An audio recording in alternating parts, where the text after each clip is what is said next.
What's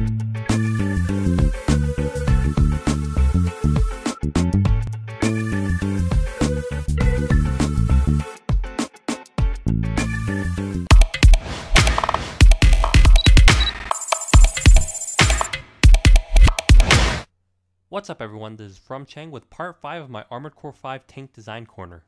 Now, if you didn't watch the other tank videos up till now, basically I'm going through all the various tank builds that you might see in AC5, but this time around I'll be talking specifically about the weapons that the tank use, rather than the frame itself. If you want to know more about the frames, I explained them in the first 3 vids, so please look for them there. Today I've got what is possibly my favorite tank, the Autocannon tank. It's a tank that is equipped with dual autocannons. Rapid fire machine guns that will tear stuff up at close range, and if you build it right, even farther. If you look at it here, it looks like 4 machine guns attached to each other. So not only is it a blast to use, it's also quite cool looking. See, like that, 4 guns. Can't really say that there's really anything else manlier out there. Let's jump right in. Alright, so again, I won't be talking about the frame, Siegfried, KTO3, it's all the same. The only difference I have in this tank is the Autocrit FCS. Basically give it longer range, 250, and add on the Siegfried head. It gives you, I think, a little over 300 range. I don't remember off the top of my head. But this is mainly to the part that the autocannon tank I built right here is more of a mid-range kind of thing. And I'll show it to you right as I bring up the autocannons right here. Alright, as you can see here, I have the Kalabase AC-109. This is the most popularly used autocannon. The reason for this is that it has really good attack power, range, and for the most part, all of its stats are really good. The only real downside to it being is that it has really low ammo at 600. Other autocannons like the KO8K2 has 1500. Pastique, which is basically a first generation Kalabase, has 600 as well, and the KO8K3, which is Corzina, which is basically the second generation KO8K2, has 2000. So it's a little bit on the low end, especially when you consider the fact that it's firing 4 bullets and it's firing them really fast. If you're not careful, you're gonna both burn through most of that ammo real quick. There are 2 main stats that you tune for when you use an autocannon tank. You either use power or accuracy. With power, you can get the attack power of the Kalabase to almost 1200, while retaining some of the key stats such as reload time and base lock-on time. Because when you power specialize, it's going to greatly increase the power, but it's going to decrease the other stats a lot, like the base lock-on time and the reload time. And that is, if you don't want to use subcomputers, that's something you don't want to do. So that's why most people go for power. Now the other tuning that people go for is, one sec, let me see if I find it, is accuracy. The reason for this is that with accuracy, what happens is that the Kalabase goes from being a close-range weapon to being a mid-range weapon. This is because of the increased firing accuracy that you get when you tune for accuracy.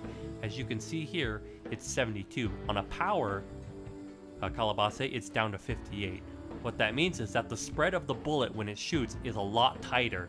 So it's in a smaller area, so more bullets are hitting your target. That means that although you have a lower attack power, because more bullets are hitting your opponent, it's doing more damage overall. When you build an autocannon tank, you use it primarily to do bulk damage. You're not doing effective damage because you only have between 900 and 1200 power. If you go off against, let's say, a anti-BR heavy, which is rare, you can take them down. But in most cases, you're going for that massive amount of ineffective damage. You're firing 4 bullets from each gun, and you're firing it with a reload time of 6.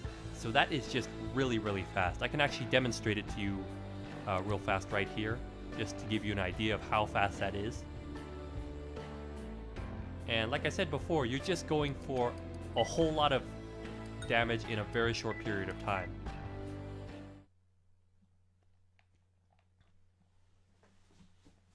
Main system activating combat mode. Right, so I'm just gonna fire my left arm Kalabase. Watch closely.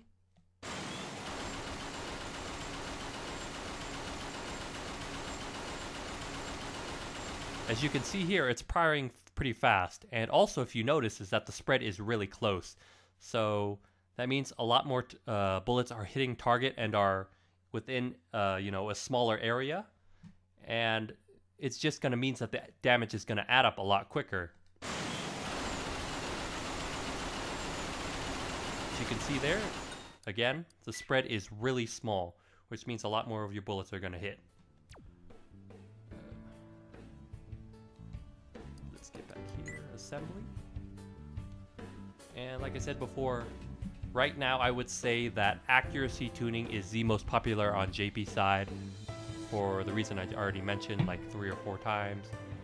It's very accurate, smaller spread, and it's just more efficient than going for power. Because with power you have to be at a closer range in order to do that damage.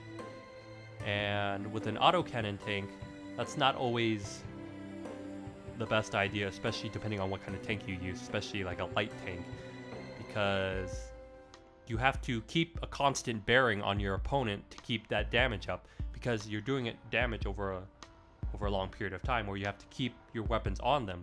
You know, if they hide behind cover or if they pop shot out back and forth, you're not going to be doing a whole lot of damage. So again, that's the reason why you normally want it at going for accuracy spec, so that you have better mid-range ability. For shoulder units, you actually have a variety of choice here. You can choose to have the subcomputer standard badge just for instantaneous lock-on. That's just for if you want it, because the autocannon already has a pretty low lock time, as shown here. It's got 67, even with a power one, it's got 76, which is not too much higher. So you could really do without it if you didn't need it. But if you want instantaneous lock-on, which means the bullet spread is going to be really low to begin with, instead of having to wait like a split second or two, then this is a choice you can get. I do know that quite a few people do use this on JP side, because it also gives your teammates a buff. But you can also choose a wide variety of other things. Usually with autocannon tanks, you want something to supplement that damage. Hopefully something that's going to do effective damage.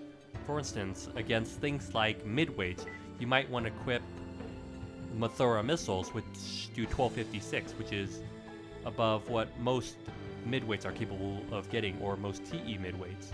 Or maybe you want to go a little heavier with the Dimapur or the Sarat missiles, which are medium missiles and track better. And if they hit a midweight or lightweight, it's going to stun them. Or maybe if you want to go for something that's going to do more damage against stuff that has, you know, high CE, you might consider high-speed missiles like the Hamas or the Pueria. Or if you want something that does a little more pressure damage against tanks. Right? So this is from Cheng and signing out. Or maybe the VTFs, which is generally good overall.